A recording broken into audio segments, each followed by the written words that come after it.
Welcome everyone.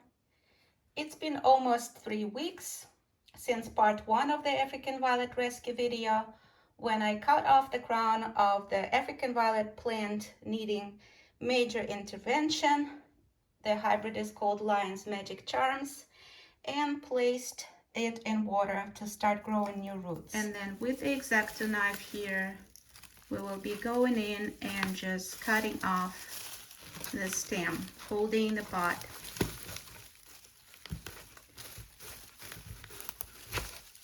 All right, and here we go. Today, 20 days later, we already see some new roots growing, and it's good time to repot it into fresh potting mix. This crown was standing here on this light stand equipped with regular shop lights by the brand called Sunco with the following specs. Here, I know people sometimes ask about the lights that can be used to grow African violets, so here's the brand name right there. And so it's 40 watts, and watt parameter doesn't really matter because it just simply shows how much electricity this particular light fixture uses.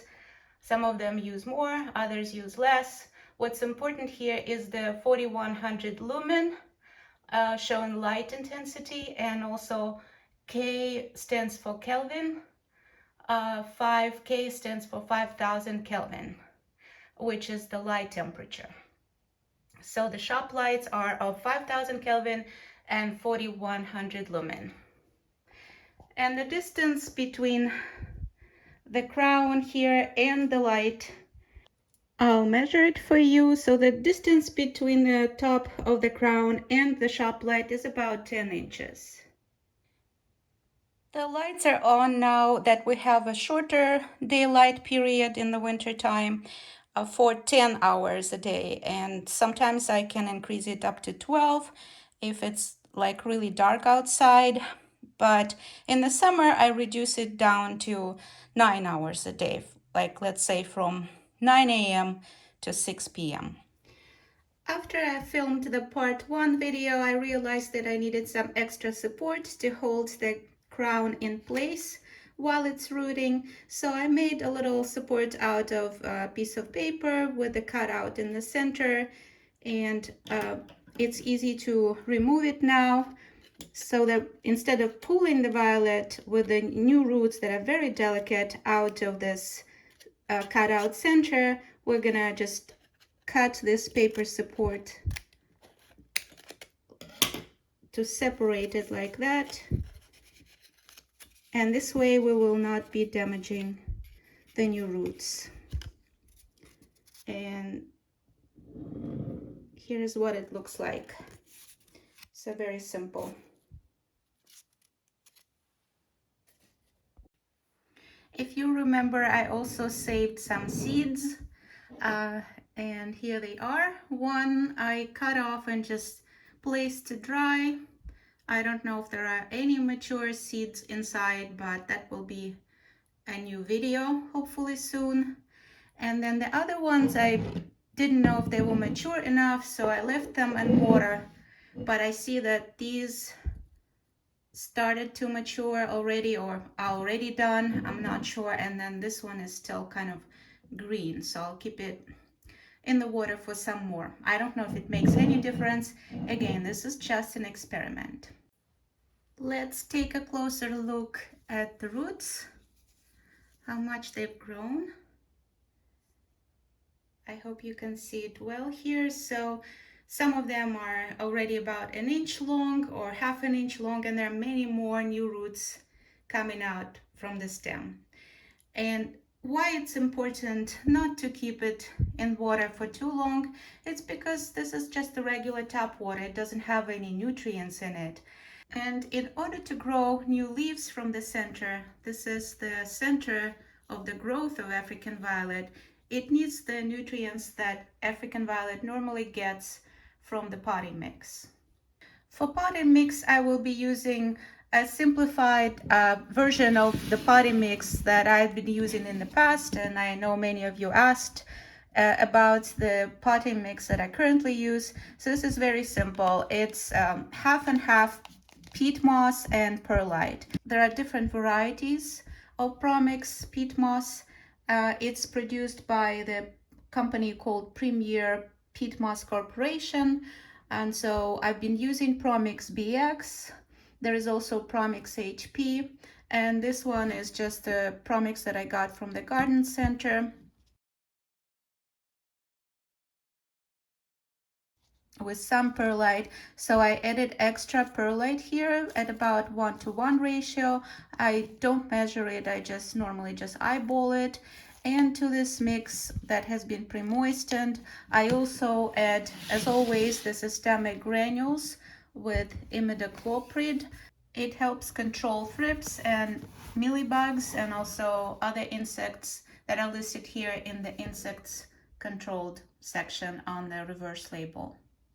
And I use the dosage here on the reverse label as well, 2.5 tablespoons of granules per 1 gallon of potting mix. It will be planted for wick watering because I prefer using the wick watering method for quicker root growth. So this is the pot, a plastic pot of 2 3/4 inches diameter. There you go. And the glass reservoir has plain tap water that first I wait for the plant to drink it up, and then I'll start fertilizing using the ratio of 1/8 teaspoon per gallon of Jack's Classic at 20-20-20 NPK ratio. For wicks, I usually use plain 100% acrylic yarn, and this is the variety that I currently use. It's called Red Heart Super Saver. It's widely available, nothing fancy. The weight is 4, which is worsted, and it's 100% acrylic. I have it usually pre-soaked in dish soap a night in advance in hot water, and then it cools down, and then I rinse it the following day. So this has been rinsed with clean water, and because it's a smaller pot, I will be splitting it in half. I know that there are two schools of thought about the width of the wick, how thick of the yarn to use. So just in case not to keep the potting mix too moist, I have it split it in half. Sometimes it's tricky to do because the yarn kind of sticks to each other, the individual strands of the yarn, but you can just pull it like that and it's gonna separate eventually in half. And here we go. So this will be our wick, and then I'll just thread it through the bottom of the pot like so.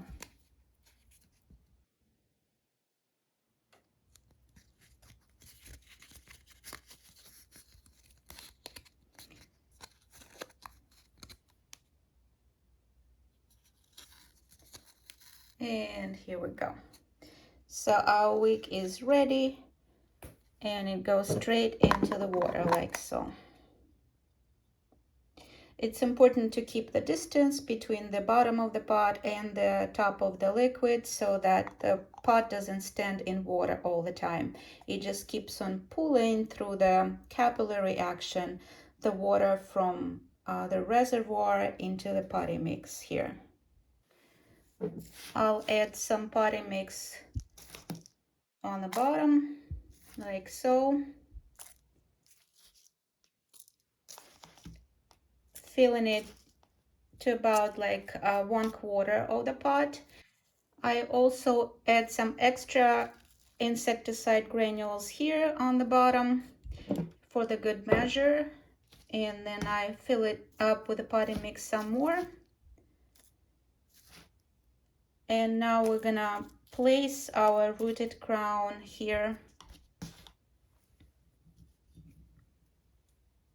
with the roots loosely, and then we'll just start covering it with the potting mix not too compact and try not to damage the roots, because the roots, as I said, they're very young and very delicate, so we don't want the roots to break off as we cover it with the potting mix. The potting mix is nice and airy and fluffy, so it envelopes the young roots and the stem like a little blankie, and it's going to be growing those roots faster now that it has all the nutrients in the potting mix.